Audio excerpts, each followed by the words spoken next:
네, 안녕하세요. 오늘도 매일 소상공인을 위한 매수도 특강 강의를 드립니다에 오늘 함께할 신이네입니다. 만나뵙게 되어 반갑습니다.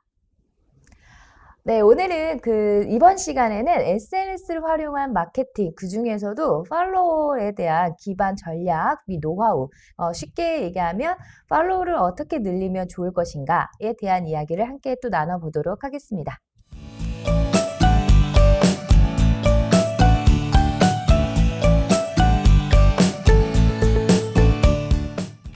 네. 여러분들께서 이 팔로우를 왜 늘려야 되는 것인가 한번 생각을 해봐야 될 필요가 있을 것 같아요. 팔로워가 많을수록 우리가 지금 쓰고 있는 그 양이 굉장히 노출이 많이 되게 되죠. 그래서 컨텐츠 노출량이 높아지고 또한 고객이 많아지면 소통의 양도 당연히 올라가게 되어 있죠. 그럼으로 인해서 인기 게시물이 되었다라고 판단을 해서 알고리즘이 여러분들의 그런 플랫폼들을 상위 노출을 해줄 가능성이 높아집니다. 자, 당연히 상위 노출이 많이 잘 되게 되면 수익률도 당연히 창출이 높아질 수 있는 확률이 커지겠죠. 자, 그래서 우리가 이제 팔로워도 좀 늘려야 된다라고 생각하시면 될 것 같은데, 조금 더 쉽게 설명을 드리면 그런 것 같아요. 우리 오프라인 매장 안에서도 어때요? 고객이 많아야지만 우리 그 성패가 좀 나뉠 수 있듯이 이제 뭐 단순히 오프라인에서 고객만 많이 확보하는 것이 중요한 게 아니라 온라인상에서도 우리가 고객을 많이 확보하는 것이 좋습니다. 결국 수익의 창출은 그 오프라인에서도 고객이듯이 우리 온라인에서도 우리는 고객께 팔로우라고 말씀드릴게요. 팔로우가 많이 있어야지만 우리의 그 온라인 플랫폼도 성장할 수 있고 그로 인한 수익이 창출이 가능하다라는 말씀을 드리도록 하겠습니다. 아무래도 이제는 이제 두 가지를 다 병행하셔야 되다 보니 조금 더 부지런해지셔야 되는 그런 것도 있는 것 같습니다.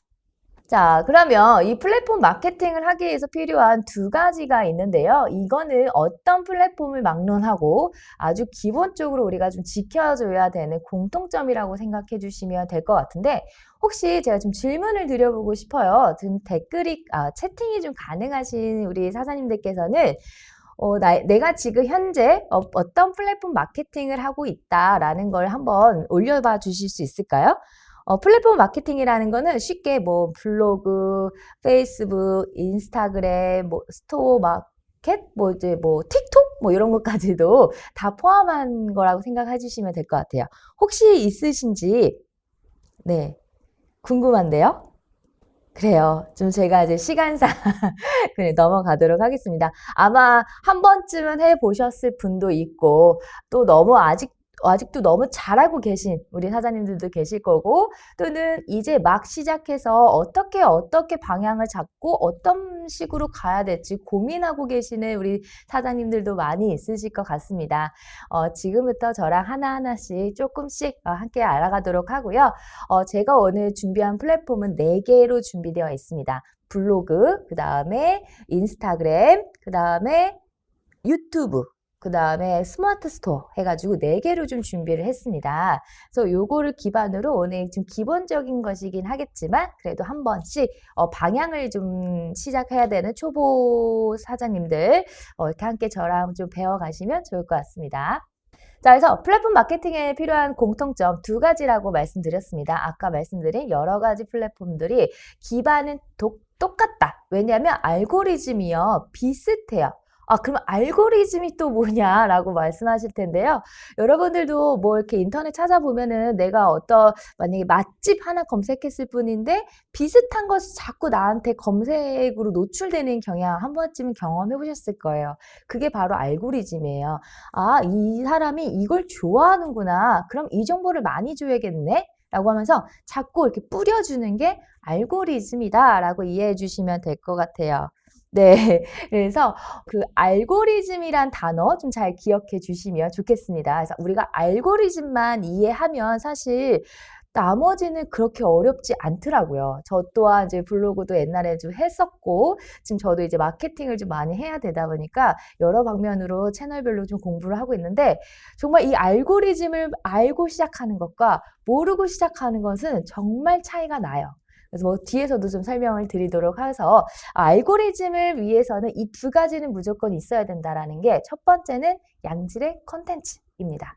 그냥 단순히 올리는 것이 아니라 조금 더 퀄리티를 좀 생각해서 올려줄 필요가 있겠다라는 거고요.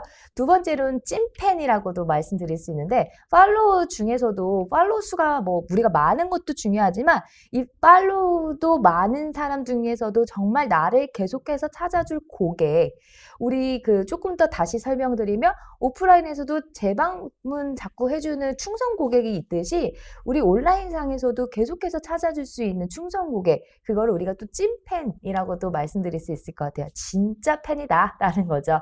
그래서 이런 두 가지를 기본적으로 아셔야 될 것 같은데요. 첫 번째로 양질의 콘텐츠에 대해서 좀 말씀드릴게요.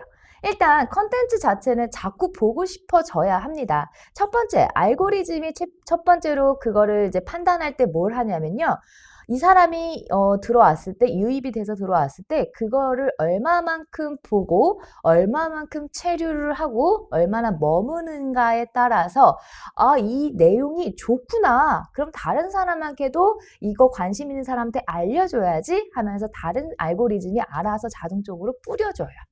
그래서 컨텐츠 자체는 자꾸 보고 싶어져야 된다라는 걸 좀 잊지 않으셔야 될 것 같습니다. 아무래도 내가 자꾸 보고 싶은 거는 그 이웃을 신청하다든지 팔로우를 신청한다든지 해서 계속해서 꾸준히 보고 싶어지게 되게 있죠. 그래서 자꾸 보고 싶은 컨텐츠를 만들어라 해서 어떻게 해야 되느냐. 첫 번째는 주제에 맞는 컨텐츠에 대한 컨셉이 명확해야 된다라는 겁니다. 그리고 성의 있는 양질의 정보. 그러니까 사진 한 장을 올리시더라도 그냥 대충 올리시는 게 아니라 성의껏 좀 올려주시면 되고 그 다음에는 일주일에 적어도 2, 3회는 업데이트를 해주시는 게 중요해요. 자, 여기서도 제가 좀 더 말씀을 드리고 싶은 건 뭐냐면 자꾸 보고 싶은 컨텐츠라는 거는 결국 뭐예요? 그 사람이 들어왔을 때 팔로우라고 그냥 말씀을 명칭을 좀 하도록 하겠습니다. 이 팔로우가 그냥 일단은 그 팔로우가 아닌 상태에서 일단 들어왔는데 별로 볼 게 없어. 정보가 별로 없는 거죠. 저 같은 경우는 예를 들어서 이번에도 제가 좀 골프에 굉장히 큰 취미를 가지고 있고 골프에 꽤나 진심인 여자이거든요. 그래서 요즘에 그 도구를 자꾸 액세서리 사는 거에 굉장히 관심이 많아서 최근에도 그 거리 측정해주는 시계를 좀 사고 싶은 거죠. 그래서 골프 거리 측정기 시계 이렇게 검색을 했더니 쭉쭉 나와요. 근데 그 중에서도 어떤 거를 클릭했을 때는 그냥 사진만 덜렁 있다라든지 뭐 가격에 대한 정보, 그냥 상세 스펙 뭐 이래서 그 제품에 대한 스펙만 있는 경우도 있고 또는 내가 이거를 스펙도 알려주고 내가 써봤더니 이런 점이 좀 좋았고 이런 점이 좀 아쉬웠고 이런 것들이 있을 때 당연히 그냥 스펙에 있는 정보 이런 건 사실 너무나도 많이 검색해도 나올 수 있는 거잖아요. 그럼 저는 여기서는 이거는 좀 별로네 하고서 나가게 되는 거죠. 그럼 머문 시간도 줄어들고 굳이 다시 오고 싶은 생각도 안 들겠죠. 어차피 다음에 와도 또 내가 원하는 정보가 없을 거니까. 그죠? 그래서 조금 더 그런 생각을 하실 때 컨텐츠를 어떻게 구성할까라고 생각하실 땐 내 기준이 아니라 상대방 기준에서 좀 생각해 보실 필요가 있어요. 그분이 내가 유입되는 이 고객들이 어떤 거에 흥미를 가질 것인가, 이런 거에 관심을 가질 것인가, 어떤 거에 흥미를 가질 것인가, 상대방 기준으로 그 고객의 관점으로 한번 바라보시면서 해보시는 그런 고민이 좀 필요할 것 같습니다. 그래서 내가 하고 싶은 얘기만 쓰는 것이 아니라 결과적으로 상대가 좀 무엇을 원할까를 한번 고민해 보시고 그런 내용을 한번 올려주시면 좋을 것 같아요. 전문성일 수도 있고 리뷰가 될 수도 있고 뭐가 될 수도 있지만 어쨌든 양질의 컨텐츠는 질이 굉장히 좋아야 된다? 이런 말씀을 드려요. 그래서 주제가 당연히 명확해야겠죠. 일단 알고리즘 다시 말씀드리는데요. 알고리즘이 자꾸 내가 골프 얘기하다 갑자기 맛집도 막 피드를 올려요. 그러면 알고리즘이 헷갈리기 시작해요. 여기 있는 이 채널은 뭐지? 이 계정은 뭐 골프인가? 맛집인가? 훅인가? 뭐지? 라면서 헷갈리기 시작하면서 상위 노출을 안 시켜주는 경향이 생겨요. 그래서 주제에 맞는 컨셉은 굉장히 중요하다라는 걸 말씀을 좀 드릴게요. 그래서 가장 기본적으로 해야 되는 것들 우선으로 좀 말씀을 드리겠습니다. 그러다 보니까 사진 한 장을 찍어도 이런 방면 저런 방면을 이렇게 다 이렇게 찍어주시면 요거 이렇게 했을 때 사이즈가 어느 정도 나오겠구나. 그래서 그 스스로 그 고객도 괜찮다라는 생각이 들 수 있게 해줘야 되는 거죠. 내가 만약에 여기서 굉장히 좋은 정보를 받았다라고 생각이 든다면 앞으로도 여기에서 내가 원하는 정보를 좀 받고 싶다라고 생각이 되면 이걸 팔로우를 신청하게 된다라는 거죠. 그렇게 해서 팔로우는 늘어나게 되기 때문에 첫 번째는 자꾸 사람에만 초점을 맞출 것이 아니라 사람을 어떻게 끌어들일 것인가에 대한 컨텐츠에 대한 고민 제일 먼저 하셔야 된다라고 말씀을 드리도록 하겠습니다. 자, 두 번째는 찐팬이라고 말씀드렸죠. 무작위식으로 늘리는 건 굉장히 시간이 낭비되는 경향이 커요. 그리고 소통을 좀 원활히 해주는 질 좋은 팔로워 한 명 만드는 노력이 더 중요합니다. 그래서 여기서도 좀 말씀드리고 싶은 건 뭐냐면 여기서도 또 알고리즘이 툭 튀어나오는데요. 그 알고리즘 기반이니까 여기서도 말씀을 좀 드리고 싶은 거는 팔로워를 무작위로 많이 만들어냈어요. 많이 만들어냈는데 이들이 소통을 잘 안 해줘요. 뭐 스마트 스토어 같은 경우는 또 특히나 구매도 안 해줘요. 그러면은 이거는 저품질이다. 여기 별로 이렇게 컨텐츠가 별로 좋지 않구나. 또는 얘네들도 어떻게 또 판단을 하냐면 마케팅 업체를 사용해서 무작위식으로 팔로우를 늘렸구나 라는 생각을 하게 돼요. 그렇게 되면은 저품질이라고 판단이 되게 되면 검색 자체를 했을 때 노출이 안 되게 만드는 그런 경향도 있습니다. 그걸 전문용어로 어뷰징이라고도 하는데요. 뒤에서도 좀 설명을 드릴 거니까 지금은 이 정도만 이해하시면 될 것 같습니다. 그래서 무작위식으로 늘리는 그런 마케팅, 그래서 마케팅 업체를 써야 될 것인가 말아야 될 것인가 아마 이런 부분에도 사실 굉장히 고민이 많으실 것 같아요.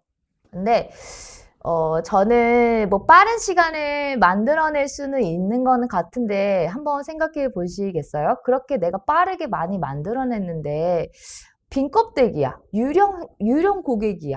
그러면 여러분들 어떠실 것 같으신가요? 네. 그래서 그냥 돈은 돈대로 나가지만 소통이 되지 않고 오히려 그걸 어떻게 저품질이 돼서 어뷰지, 노출이 되지 않아서 그렇게 오히려 더 악조건으로 만들어내는 상황을 만들기 때문에 마케팅 업체 쓰시는 것도 좀 고려해 보실 필요가 있겠다라는 겁니다. 제 주변에서도 실제로 이 마케팅을 좀 통해서 했는데 처음엔 좀 그 우선 노출이 잘 되더래요. 근데 어느 순간 보니까 뭐 연락이 오는 것도 없고 그리고 어느 순간 또 봤더니 자기네 회사가 노출이 전혀 안 되더래요. 그렇게 상위 노출이 되어 있었던 회사였는데 그래서 그 마케팅 회사랑 좀 소송까지 좀 들어갔던 그런 경향도 있었는데요. 우리가 잘 고민을 해보시는 게 좋을 것 같습니다. 저도 마케팅 업체를 무조건 배제하세요 라고는 말씀드리기 어렵긴 해요. 아무래도 좀 시간적인 여유나 이런 걸 충분히 드려야 되다 보니까. 그래서 고민은 하시되 안 하시는 것을 조금 더 추천드리고 내가 실제로 찐팬 진정한 팔로워 한 명을 더 만드시는 차라리 그 시간에 그걸 노력해 주시는 것이 어떨까라는 생각이 듭니다. 자, 마찬가지로 그럼 찐팬을 만들려면 어떻게 해야 되는가? 컨셉과 마찬가지죠. 컨텐츠에 대한 컨셉과 마찬가지로 고객 타겟군을 명확하게 정하는 겁니다. 골프를 자꾸 예를 들게 되는데요. 골프를 좋아하는 사람이 분명히 있을 거란 말이죠. 그럼 그 사람한테 가서 내가 이렇게 좀 소통을 좀 해줘야지, 맛집, 뭐 또는 여행 뭐 이러면 조금 안 맞잖아요. 그러면 마찬가지로 이 팔로우조차도 좋은 팔로우는 아니겠죠. 왜? 이 팔로우는 나는 맛집인데 여기는 골프야. 그럼 관심이 없는 거죠. 그래서 마찬가지로 내가 타겟군을 정할 때 명확하게 우리 컨셉과 가장 맞는 우리 컨셉에 가장 관심이 있을 고객을 먼저 타겟을 명확하게 접으셔야 됩니다. 조금 더 쪼개면은 이것까지 가능하실 수 있다면 그것도 해주시면 좋을 것 같아요. 나이대, 연령, 나이대라든지 그게 좀 불분명하다 싶을 때는 뭐 여성인지 남성인지 또는 이런 것까지도 좀 구분해서 세분화해서 마케팅을 하시면 훨씬 더 내가 질 좋은 팔로워를 많이 만들어낼 수 있을 것 같아요. 사실 무작위식의 100명보다는 진정한 팔로워 한 명이 더 소문을 잘 내주고 하게 되는 경향도 크기 때문이죠. 그리고 내가 먼저 활동을 하셔야 합니다. 예, 그냥 기다린다고 해서 어떤 사람이 이거 너무 좋네 하고서 클릭하는 거는 거의 없어요. 그거는 내가 어느 정도 노출이 좀 되는 상태에서는 그때부터는 알아서 들어오고 이거 정보 좋다라고 하면서 스스로 하실 수 있겠지만 여러분들 이제 막 다시 시작하는 그런 차원에서는 내가 먼저 부지런히 움직여 주시는 게 좋아요. 어떤 걸 움직이셔야 되냐? 댓글과 좋아요를 함께 눌러주는 거죠. 그리고 성의 있는 댓글과 답방을 해주시는 거예요. 그러니까 타겟군을 이렇게 명확하게 정했잖아요. 그러면 비슷한 걸 검색해서 들어가시는 거예요. 검색해서 들어가게 되면은 예를 들어서 이제 골프면은 골프에 대한 걸 관심 있는 사람들이 분명히 거기에서 정보를 보고 거기에 이제 댓글이나 좋아요를 누르게 된다는 거죠.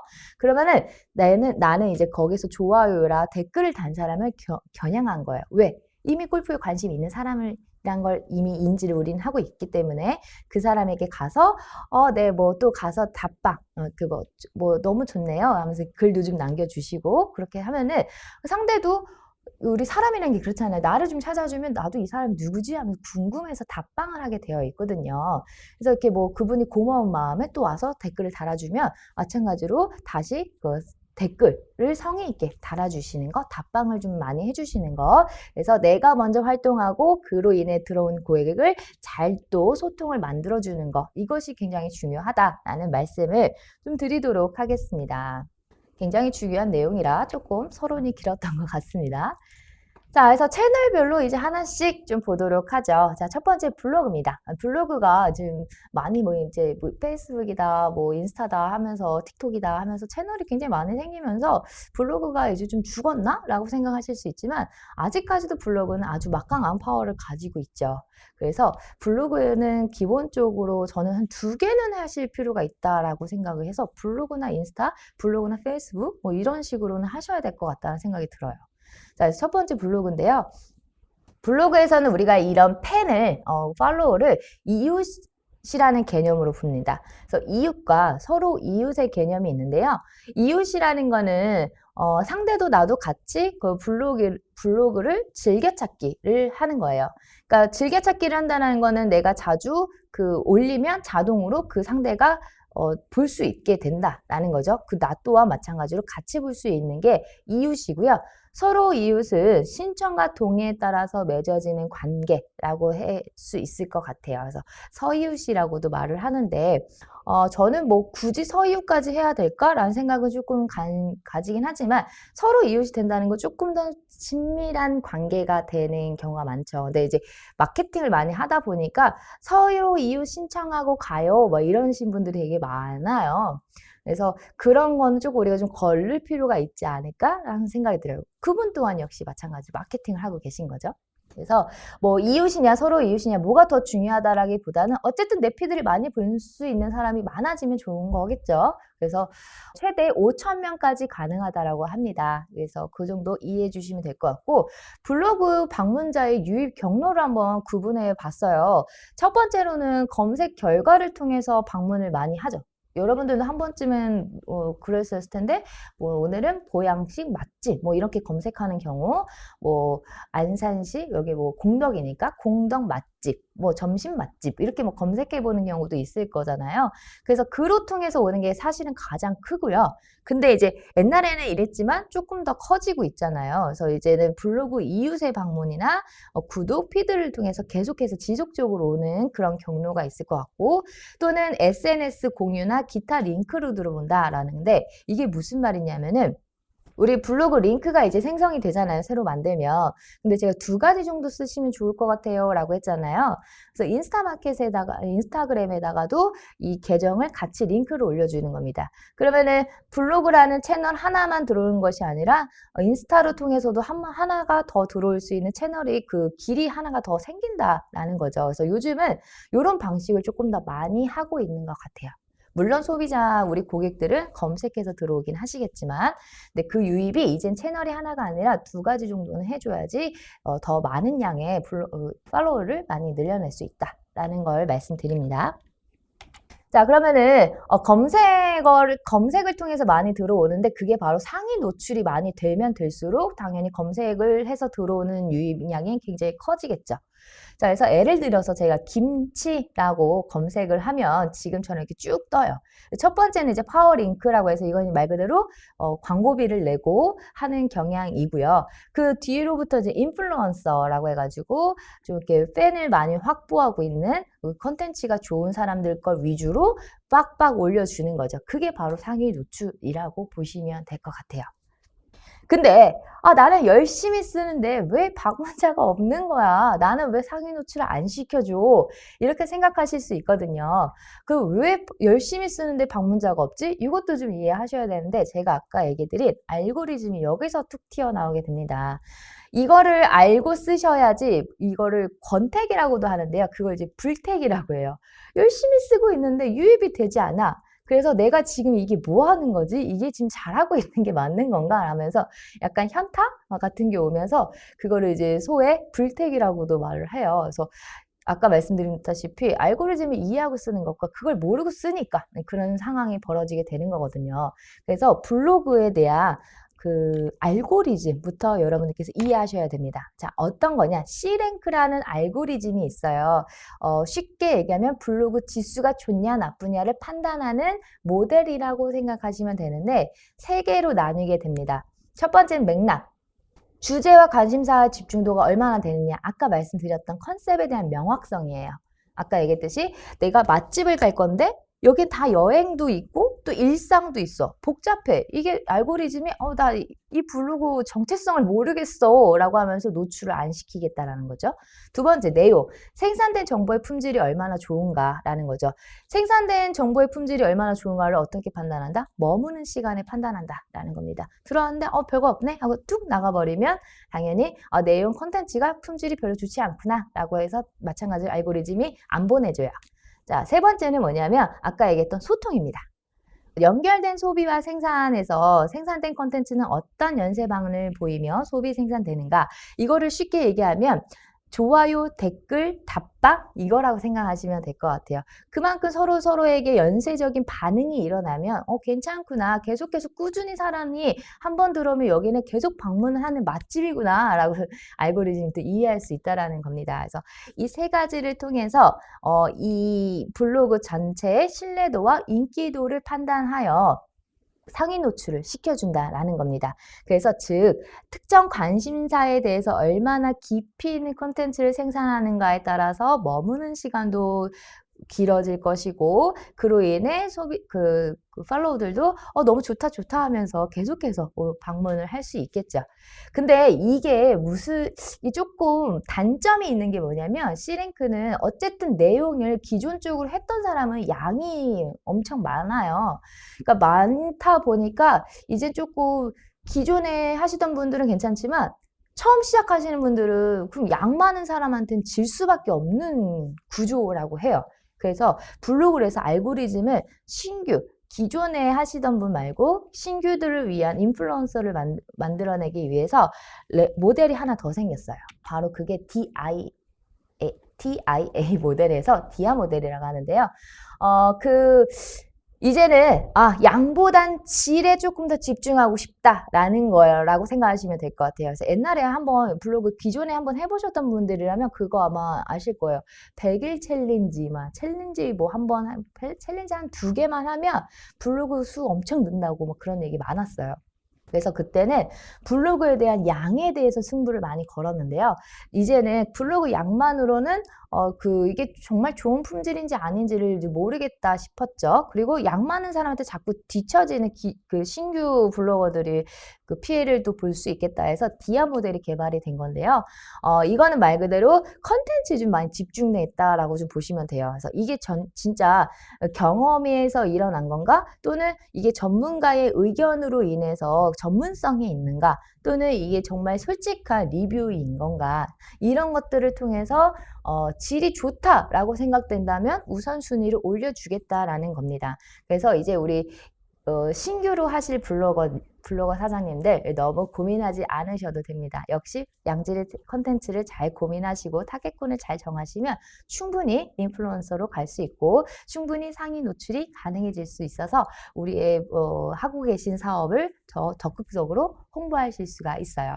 사실 이 블로그는 컨텐츠 하나만이라도 잘 만들어 놓으면 그거 하나만으로도 굉장히 많은 양의 유입이 되는 걸 많이 목격했거든요. 저 같은 경우도 이번에 새로 시작한 블로그가 저도 이렇게 부지런해야 되는데 저는 이제 온라인으로 마케팅을 할 거는 그냥 부수적으로만 좀 생각을 했던 편이라 몇 개 좀 안 올려 있는데 그럼에도 불구하고 연락이 오세요. 그래서 이게 정말 알고리즘만 이해하고 썼다면 더 괜찮았겠다는 생각이 사실 저는 되게 많이 들어서 이제부터라도 좀 이렇게 그거를 개선을 좀 하려고 하거든요. 그래서 블로그는 이제는 컨텐츠다. 그래서 정보량이 굉장히 중요해졌다. 그에 따라서 상위 노출이 가능해지기 때문에 유입되는 양이 커지고 그로 인해서 좋아요를 눌러주는 사람들이 생긴다라고 말씀을 드립니다. 자, 그러면 유입률을 높이기 위해서 컨텐츠를 쓰는 법에 대해서 좀 먼저 말씀드리면 일단 처음부터 제목이죠. 제목도 역시 우린 끌리는 제목이 땡기잖아요. 사실은 들어가면 별거 없었는데, 그죠? 그래서 예를 들면 뭐 코로나 백신 이란? 코로나 백신 종류? 뭐 코로나 1차 후기? 그래서 했는데 내가 원하는 걸 뭐 되게 뭐 코로나 백신 사망 막 이런 식으로 해서 들어갔더니 결국 사망이 아니라 뭐 이런 땐 사망이 될 수도 있다라는 뭐 주의사항 정도였고 막 그런 경우 있잖아요. 그래서 끌리는 헤드라인, 관심을 가질 수 있는 제목을 좀 만들어내시는 게 좋아요. 자, 여러분 제가 4가지 한번 준비해봤는데요. 코로나 백신 예약법, 코로나 백신 접종 예약 및 변경, 총정리 코로나 잔여 백신, 코로나 백신 접종 예약 날짜 장소 변경 방법, 코로나 백신 접종 예약 방법 변경 취소 조회. 자, 이렇게 되어 있으면 여러분들 같은 경우는 백신을 이제 예약을 하고 싶어요. 지금 정보를 좀 알고 싶어. 그럴 때 어떤 거를 클릭해서 들어가시겠습니까? 아무래도 뭐 네, 인싸 되고 싶으시죠? 되실 수 있습니다. 걱정하지 마세요. 알고리즘만 이해하시면 충분히 가능합니다. 네, 감사합니다. 답변. 네. 그래서 제가 이제 다시 이어가면 예약법, 그냥 단순히 백신 예약법이라기보다는 조금씩 다르겠지만 조금 더 세부적인 내용이 더 많이 들어있는 건 한눈에 다 볼 수 있는 걸 원하겠죠. 그렇기 때문에 우리가 제목부터 어떤 거를 좀 이렇게 사람들이 좋아할 만한, 관심 가질 만한 끌리는 제목을 써라 라는 이야기를 드리고요. 그렇게 돼서 이제 내용을 좀 충실히 하시는 것도 좋지만 시리즈로 우리가 계속해서 한 번 쓰고 말 게 아니잖아요. 이제 그럴 때는 이제 예시입니다. 코로나 백신이란 코로나 백신 종류, 뭐 1차 접종 후기, 2차 접종 후기에서 계속 시리즈 형태로 해서 내 거를 그냥 백신이 궁금해서 들어왔는데 백신 접종 예약 방법 변경 취소 조회 이게 궁금해서 들어왔는데 다음 글들이 이런 제목이에요. 그러면 다른 것도 좀 보고 싶잖아요. 내 컨텐츠가 그때 게 너무 좋았다면. 그래서 계속해서 머무는 시간을 많이 만들어내는 전략이라고도 말씀드릴 수 있을 것 같아요. 그래서 그렇게 해서 좀 끌리는 제목을 좀 고민해 보자라는 겁니다. 그러면 끌리는 제목을 만들려면 키워드가 중요할 것 같은데요. 마찬가지로 사람들이 많이 찾을 법한 키워드를 검색하시는 거죠.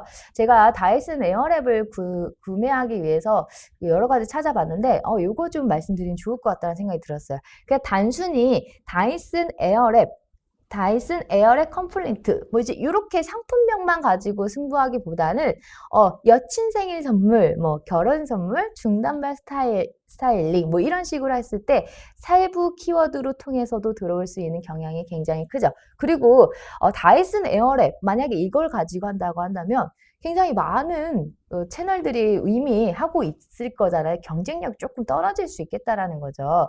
그래서 그 큰 주제 안에서 세부 키워드를 좀 찾아보시는 거를 추천드리도록 할게요.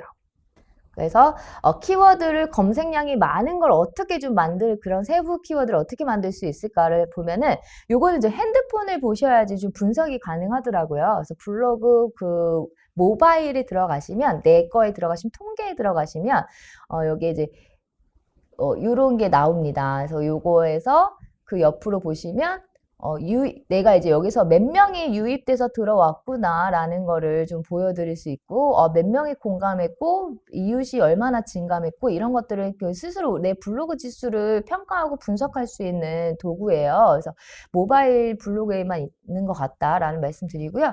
그래서 유입 분석을 봤더니, 어떤 걸로, 어떤 검색어로 들어왔지? 어떤 게 조회수가 높은 거지? 라고 하면서, 유입 검색 트렌드를 쭉쭉쭉 나열해줘요. 그래서 요거가 사람들이 많이 관심을 갖고 들어왔구나 라고 하면서 분석이 가능해지겠죠.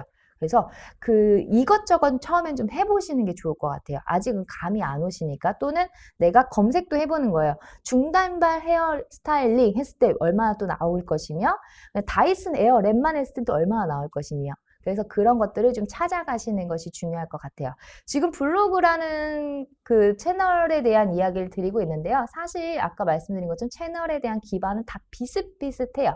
조금씩의 차이만 있을 뿐이거든요. 그래서 지금 이 시간에 조금 많이 집중해 주시면 좋을 것 같습니다. 자, 본문은 즐길 거리가 좀 많으면 좋겠죠. 여러분들 에버랜드 갔는데 그날은 사파리밖에 안 온대요. 비 와서 아무것도 안 하고 티 익스프레스도 안 내고 환상의 월드 이런 거 있잖아요. 퍼레이드라고 하죠. 퍼레이드. 그런 것도 안 한대요. 그러면 어떻겠어요? 실망하죠. 네, 마찬가지로 우리 안에 들어왔을 때도 즐길 거리가 좀 많을수록 다채롭다. 여기선 정보가 많구나 라고 생각해서 역시 서로 이웃 팔로우를 신청하고 갈 수 있겠죠. 그래서 양은 너무 적으면 또 성의 없다 또라고 볼 수 있기 때문에 1,500자에서 2,000자를 추천해 드리고요. 이거는 답은 아닙니다. 네, 이제 이 정도 해주시면 좋을 것 같다라는 말씀이고요.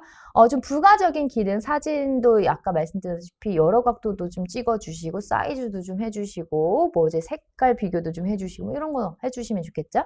그리고 지도, 영상, 링크, 이 정도는 이제 거의 선택사항이긴 하지만, 있으면 좋겠죠. 특히 요즘은 사진보다는 어때요? 또 글보다는 사진보다는 영상, 이런 식으로 많이 가고 있잖아요. 추세가 점점 지루해 하고 있잖아요, 사람들이. 그래서 영상도 넣을 수 있으면 좀 좋을 것 같다라는 생각이 들고요. 이웃을 늘리기 전에 최소한 10개 정도는 미리 만들어주자라는 거예요. 만약에 내가 막 블로그 고객 작업을 많이 했는데 그 고객이 답방을 왔어요. 나한테 잘 소통을 해주셔서 고마워서 이분이 들어왔단 말이죠. 근데 볼 게 없어. 그러면 뭐지 이거는 되게 그러네 라고 생각을 할 수 있잖아요. 그래서 이건 나한테는 도움이 될 블로그는 아닌 것 같다. 서로 윈윈이 될 것 같지 않다 라고 하면서 또 이제 안 올 수 있겠죠. 그래서 미리 조금 어느 정도는 컨텐츠부터 좀 확보해 두고 그 다음에 즐길 거리를 많이 만들어 놓은 다음에 사람을 유입시키는 작업이 필요할 것 같다라는 말씀을 드리고요. 아는 만큼 보인다. 벤치마킹. 어떻게 써야 될지 모르겠어요 라고 생각하실 때 남의 인플루언서 같은 거 많이 들어가시면서 어떤 형식으로 구성을 하셨는지, 어떤 컨텐츠들을 통해서 다채롭게 즐기셨는지 그런 것들을 한번 잘 살펴보시면 좋을 것 같습니다. 자, 두 번째 찐팬을 만드는 거는 내 주제와 관련된 타 블로그 댓글 단 사람을 공략하고 그 사람들의 블로그가 활성화되어 있는지도 좀 체크해 주세요. 아니면 나처럼 고객을 확보하기 위한 그런 팔로워일 수도 있으니까요. 그래서 활성화되어 있는지 확인한 다음에 거기에서 내가 먼저 이거 너무 좋네요 라고 하면서 댓글 공감 눌러주시고, 내가 먼저 눌러주면 그런 진정성 있는 것들로 인해서 상대가 다시 답방을 올 것이고, 그들이 또 글을 남겨주면 진정성 있게 소통해 주시면 됩니다. 그래서 성의 없는 이웃 신청보다는 오늘 여기서 어떤 정보를 너무너무 잘 받았어요. 다음에도 자주 오고 싶습니다. 이웃 신청하고 가요. 이렇게 했을 때 훨씬 더 고마움을 더 많이 상대도 느낄 수가 있겠죠. 그래서 단순 제품 홍보를 하기보다는 조금 더 소통에 기반하는 컨텐츠를 좀 고민해 보시고, 가짜오기 당연히 안 되겠죠. 너무 일상적인 거 관심 없습니다. 네. 우리 상대가 항상 관심 있는 걸 해야 되잖아요. 마찬가지로 주제에 상관없는 포스팅 역시 관심이 없겠죠. 그래서 또한 알고리즘이 헷갈려요. 여기 도대체 뭐 하는 데인지 모르겠어요 하면서 노출 안 시켜주니까 그런 것도 꼭 이해해 주시면 좋을 것 같습니다. 자, 여기까지 제가 블로그에 대해서 말씀드렸는데요.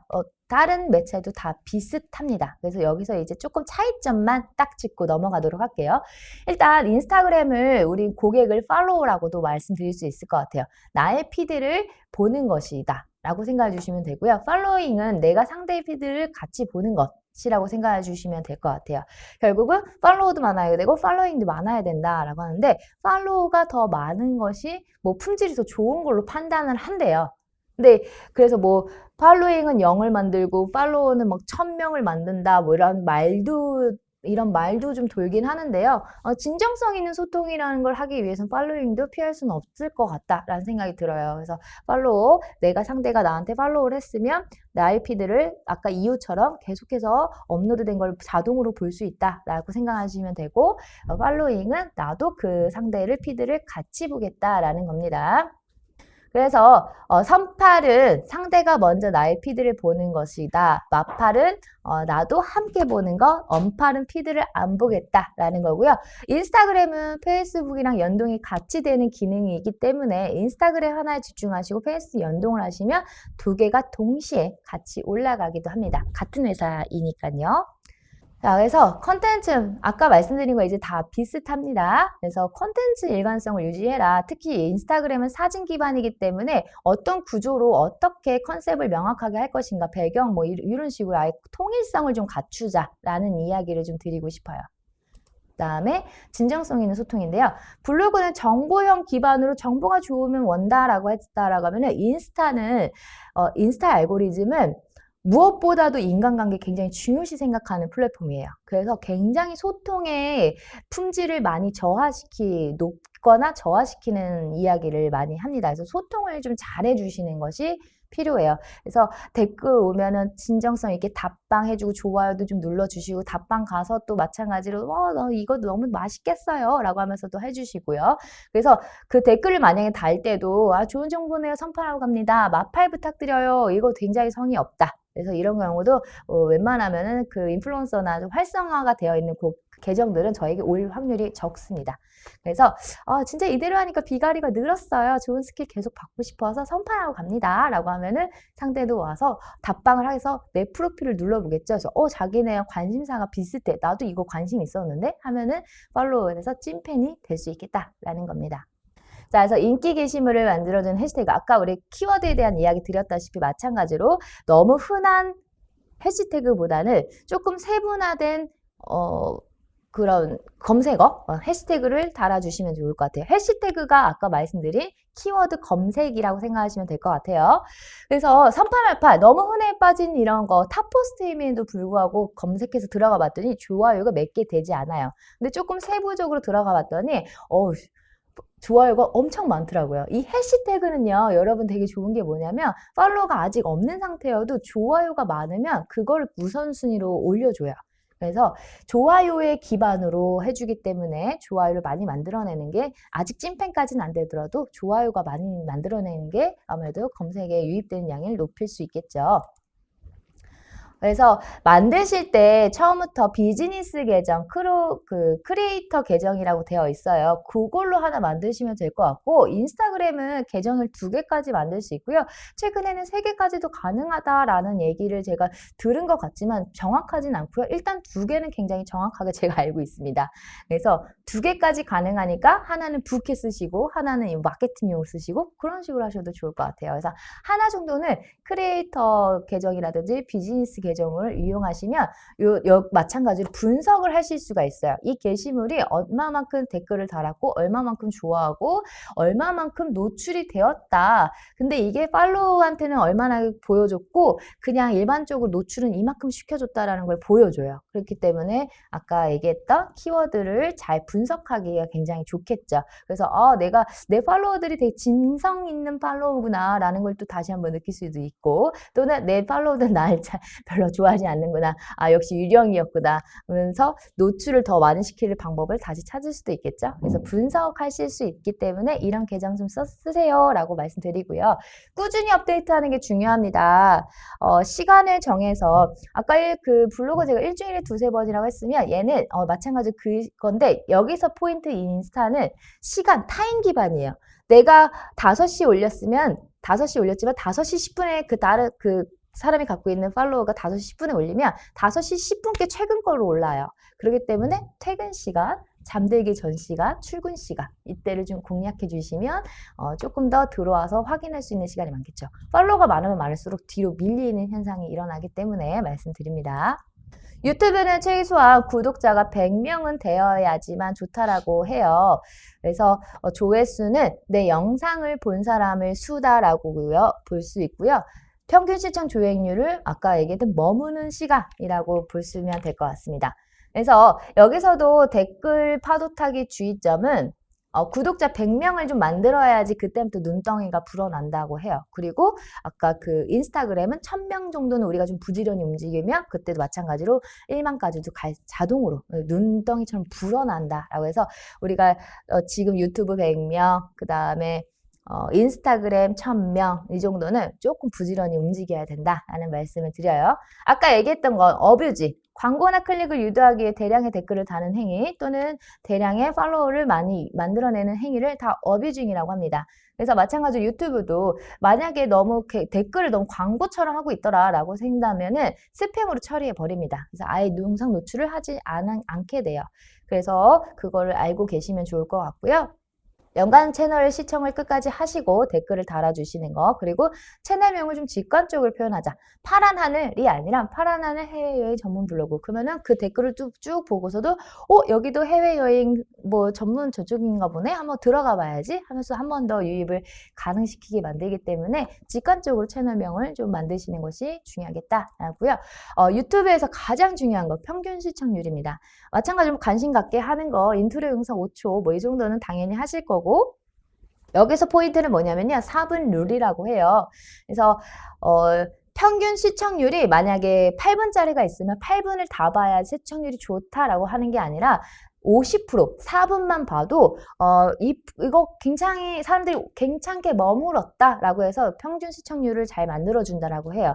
그래서 이런 것들을 20분짜리 하나 만들기보다는 20분짜리 쪼개서 만들면 아무래도 5분짜리면 2분 30초만 봐도 품질이 떨어질 일이 좀 적잖아요. 지금은 사람들이 좀 빨리빨리, 여러분 같아도 20분짜리 보는 것보다 5분짜리를 시리즈로 보는 게 더 조금 더 지루함이 덜 떨어질 수 있을 것 같잖아요.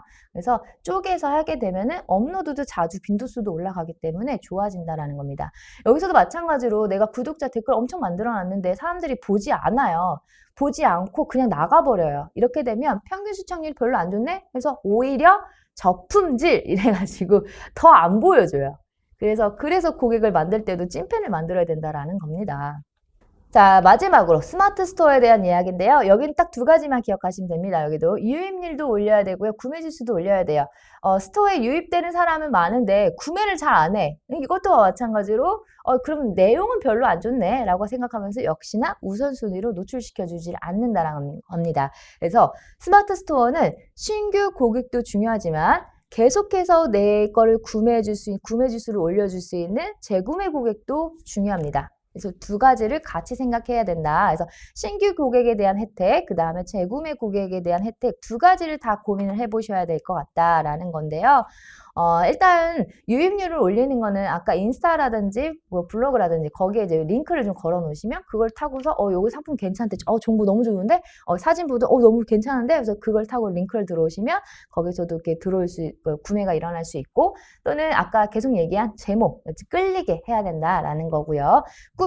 구매찜 리뷰 수가 많으면 많을수록 클릭률이 높아지죠. 여러분 같아도 아무래도 리뷰도 좀 좋고 막 5.0한테 가지 뭐 3.3, 4.8 하다못해 4.9라고 해도 5.0한테 우린 가잖아요. 그래서 조금 더 높고 많을수록 좋겠죠. 그래서 이런 것들을 좀 활용하시면 좋을 것 같고요. 그럼 구매 지수를 어떻게 올려야 되느냐?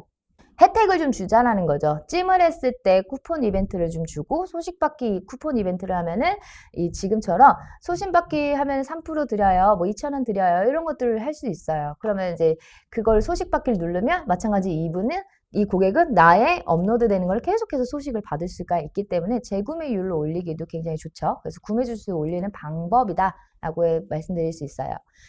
그래서 구매 지수를 올리기 위해서 가장 좋은 건 또 이거이지 않을까. 가장 좋은 건 리뷰 이벤트. 그러니까 리뷰 이벤트를 고객 파트너 센터 들어가시면요. 제가 이제 스토어가 없다고, 저는 스토어를 운영을 안 하다 보니까 그 샘플을 좀 보여드리기 어려웠는데, 아마 이제 그걸 하신 분들께서는 그 고객 파트너 센터에 가서 어떤 거에 쿠폰을 줄 것인가 아니면 할인을 줄 것인가 선택사항을 하는 게 있어요. 그래서 그걸 참고하시면 좋은데 이건 꼭 하세요. 리뷰 이벤트. 리뷰를 뭐 이렇게 해가지고 스토어가 그 리뷰를 막 달잖아요. 사람들이 그 할인 혜택 쿠폰이나 뭐 이런 걸 받으려고 그렇게 올리면 그 중에서 가장 좋은 걸 베스트로 선정해 줄 수 있대요. 여기로 유입되는 양이 생각보다 너무너무 많고 좋다라는 거죠. 그래서 이런 것들을 잘 활용하시면 좋겠습니다. 결과적으로 SNS 마케팅은 내가 그 상대가 어떤 만큼의 가치를 느끼고 내가 스스로 그들에게 관심을 갖느냐에 따라서 성패가 나눠질 수 있다라는 걸 좀 말씀드리고요. 계속해서 말씀드린 알고리즘 여러분께서 잘 이해하시고 그걸 통해서 좀 정리하시고 그걸로 좀 맵을 좀 잘 구상하셔서 하시길 바라겠습니다. 이렇게 해서 팔로워를 늘리기 위한 전략 이렇게 마무리하도록 하겠습니다. 함께 해주시느라 고생해 주셔서 너무 감사한데요. 혹시 질문 있으실까요? 참? 네, 좋습니다. 네. 이렇게 해서 오늘 이렇게 또 시간 내서 함께 해주셔서 너무 감사하고요. 이 정보들이 여러분께 큰 도움이 되셨길 바라면서 마무리하겠습니다. 감사합니다.